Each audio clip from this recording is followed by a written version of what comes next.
Dans la vidéo d'aujourd'hui, je vais te partager 5 astuces pour améliorer tes montages vidéo sur CapCut. Alors sans toutefois tarder, allons-y. Déjà, la première astuce que j'aimerais partager avec vous, c'est quoi? C'est la réduction des bruits. Supposons par exemple que vous n'avez pas encore de micro et que vous utilisez par exemple le micro de votre téléphone. Il pourrait arriver qu'il y ait des bruits de l'extérieur. Alors pour arranger cela sur CapCut, ce qu'on va faire, c'est quoi? Déjà, voici mon audio que moi j'ai là.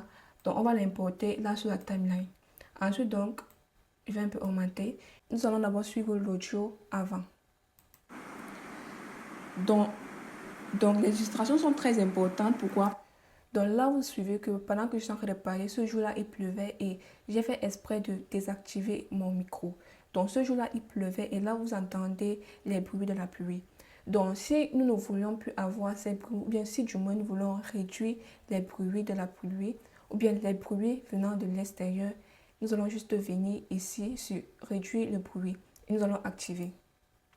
Ensuite, donc, dès que c'est déjà fait, on va encore relire l'audio pour voir ce que ça donne. Donc, les illustrations sont très importantes. Donc là, vous voyez qu'il y a une grande différence avant et après. Avant, voici ce qu'on avait. Pourquoi? Parce que après, voici ce qu'on a. Vous faites par exemple une vidéo et que une vidéo de 15. Là, on n'entend plus carrément, ou bien du moins, les bruits de la pluie ont baissé. Donc, ça, c'était la première astuce que je voulais partager avec vous sur CapCut. La deuxième astuce, ce sont les keyframes ou bien les images clés. Les images clés sont utilisées pour plusieurs raisons ou bien permettent de faire plusieurs choses sur CapCut. Mais les principales sont les zooms et les dézooms. Donc, je vais importer ma vidéo là. Je vais l'augmenter. Et si par exemple, j'aimerais faire un zoom sur cette partie, je vais juste venir là, sur basique. Ensuite, je vais d'abord cliquer là. Ensuite, je vais encore venir un tout petit devant. Et je vais cliquer là. Je vais augmenter l'échelle comme ça. Si on lit, ça donne ceci. Les amis, j'espère que vous allez... Voilà. On relit encore. Les amis, j'espère que vous allez bien. Et c'est aussi utilisé pour plusieurs autres raisons. Si par exemple, j'aimerais diminuer l'opacité, voici l'opacité qui est à 100%. Si j'aimerais diminuer l'opacité de manière progressive, je peux faire ceci. Je vais juste cliquer sur image clé là. Ensuite, je viens un peu là devant et je clique encore sur image clé et je diminue l'opacité. Si on lit, ça donne ceci. Bien. Alors, dans cette nouvelle vidéo, nous allons voir. Voilà. Maintenant, donc, si on essaie d'espacer, ça donne ceci. Bien. Alors, dans cette nouvelle vidéo, nous allons... Donc, vous allez voir que plus les images qui sont côte à côte et plus l'effet, elle est rapide. Et plus elles sont éloignées, plus l'effet, elle se fait de manière lente. Et vous allez aussi voir qu'il y a plusieurs manières d'utiliser les images clés. Ce n'est pas seulement à ce niveau, même au niveau du masque. Si par exemple, je prends un masque horizontal et que je descends là, je mets un keyframe. Ensuite, donc, je continue et je reviens comme ceci. Je mets un autre keyframe. Si on lit, ça donne ceci. On voit comment devenir. Voilà. Et si maintenant je mets ce keyframe un peu loin, ça va donner ceci. Nous allons voir comment devenir monter vidéo. Voilà.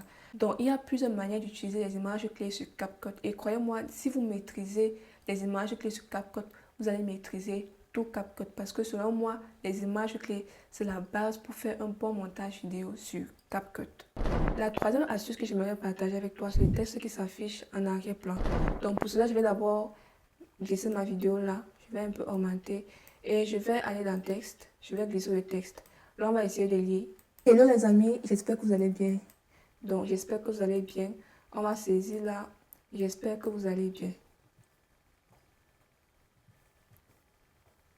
J'espère que vous allez bien. Ok, ensuite, donc, on va changer la police. Je vais mettre par exemple cette police. La couleur, nous allons mettre une couleur jaune. Et nous allons mettre tout en majuscule. Ensuite, on va mettre une ombre. Ok. Et si vous voulez, vous pouvez ajouter une animation. Moi, je vous conseille d'ajouter une animation. Donc, on va ajouter une animation d'entrée. Je vais prendre celle-ci. J'espère que... Maintenant, donc, pour mettre ce texte en arrière, on va juste venir là. On va diviser la partie où le texte est. Donc, cette partie-ci, on va diviser comme ça. Et cette partie de la vidéo, on va la dupliquer. C'est-à-dire, on va faire un CTRL-C, CTRL-V. On va la mettre là. Ensuite, donc, on va venir sur cette partie qu'on a dupliquée ici. On va venir supprimer l'arrière-plan. On va cliquer sur suppression automatique. Et là, CapCut va nous supprimer l'arrière-plan de cette partie-ci. Donc, dès que c'est fait, ce qu'on va faire, c'est qu'on va cliquer sur le texte et on va créer un clip combiné. Donc, on va faire un clic droit et on va venir cliquer sur créer un clip combiné. Voilà, dès que c'est fait, on va juste venir glisser cette partie-ci là en dessous. Donc, je vais faire ça. Et voilà. Et là, vous voyez que le texte, il est effectivement en dessous. Maintenant, si nous voulons le recadrer, on va cliquer sur le clip en question et on va le recadrer comme ça et l'augmenter un peu, pourquoi pas. Donc, je vais diminuer. Voilà. Si on lit la vidéo, ça donne ça. Mais j'espère que vous allez bien. Alors, dans cette Voilà, donc c'est comme ça qu'on met un texte en arrière-plan sur CapCut. Donc la quatrième astuce que j'aimerais partager avec toi, ce sont les luttes ou bien tout simplement l'étalonnage. C'est quoi l'étalonnage? En fait, l'étalonnage, c'est juste une façon d'améliorer les couleurs d'une vidéo, si je peux dire ça comme ça. Donc, pour que vous compreniez mieux, on va faire un exemple. Donc, importer, et je vais glisser ça là. Ok, vous avez deux manières de faire l'étalonnage. Si par exemple, j'ai cette vidéo, je peux venir sur ajustement. Et au niveau d'ajustement, je peux ajuster au niveau de la température, de la teinte, saturation, bref, etc. Je peux manipuler ces différents paramètres. Donc, on essaye ensemble.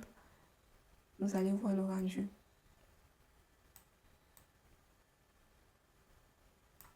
Voilà.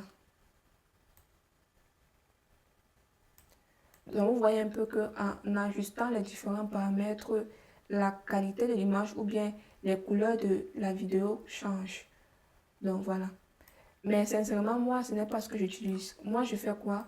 J'ai ce qu'on appelle les luttes. Donc, j'ai téléchargé les luttes et je mettrai cela en description de la vidéo si toi, si tu aimerais utiliser. Donc, on va venir sur ajustement et on va venir cliquer sur lutte. Là, je vois qu'il y a plusieurs couches de couleurs que nous pouvons appliquer sur la vidéo. Et cela permet d'améliorer la qualité ou bien le rendu de la vidéo. Vous allez voir. Donc, si par exemple, je prends celui-ci, je glisse là-dessus, comme ça. Et là, vous voyez que la vidéo, elle n'est plus comme avant. Voici l'avant, voici l'après.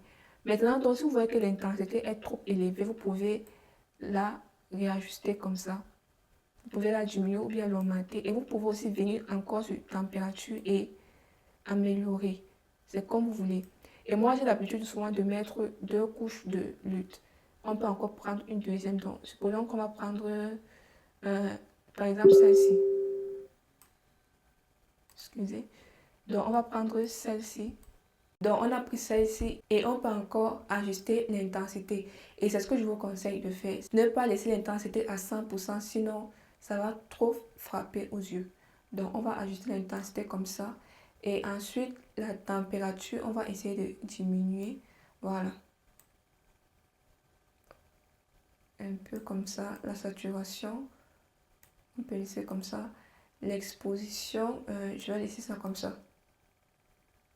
Donc, c'est en fonction de votre caméra que vous allez faire les modifications. Moi, je ne vais pas vous dire, par exemple, de mettre tel nombre sur la température ou bien de mettre tel nombre sur la teinte. Bref, c'est en fonction de la qualité de votre image que vous allez faire votre étalonnage. Donc, pour voir un peu le rendu final, ça donne ceci. comment devenir monteur vidéo freelance en 2000. Et vous allez voir qu'il y a un gros changement avant-après. Donc, voici avant.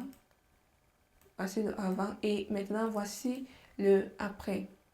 Donc, franchement, je te conseille d'utiliser cette astuce pour améliorer la qualité de ta vidéo ou bien le rendu final de ta vidéo. Ensuite, donc, la dernière astuce que j'aimerais partager avec toi pour améliorer tes montages, c'est le tracking ou tout simplement le suivi de mouvement. C'est pour ça que, par exemple, je fais glisser ma vidéo, la même vidéo. Ce qu'on va faire, c'est quoi? On va juste venir, par exemple, sur stickers. Si vous voulez un sticker ou bien si vous voulez n'importe quel objet, vous pouvez faire ça avec n'importe quel objet. Donc moi, je viens là, je prends cet emoji, je fais glisser l'emoji là.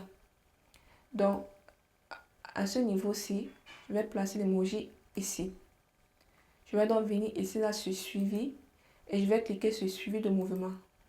Ensuite, je vais laisser la direction à 2, la mise à l'échelle, je désactive.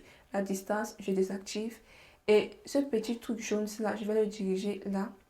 Et ensuite, je vais diriger mon petit doigt là. Ensuite, je vais cliquer sur démarrer. Donc là, vous voyez que CapCut est en train d'analyser le mouvement de ma main afin de la faire correspondre avec le mouvement du stickers. Ok, dès que c'est bon, on va essayer de lire. Étape par étape, comment devenir un... Donc là, je vais augmenter comme ça. Voilà. Donc, on lit. Par étape, comment devenir un monteur vidéo freelance. Donc là, on voit que le stickers, en fait, il suit ma main. C'est-à-dire, quand je pars à gauche, il part à gauche. Quand je pars à droite, il part à droite.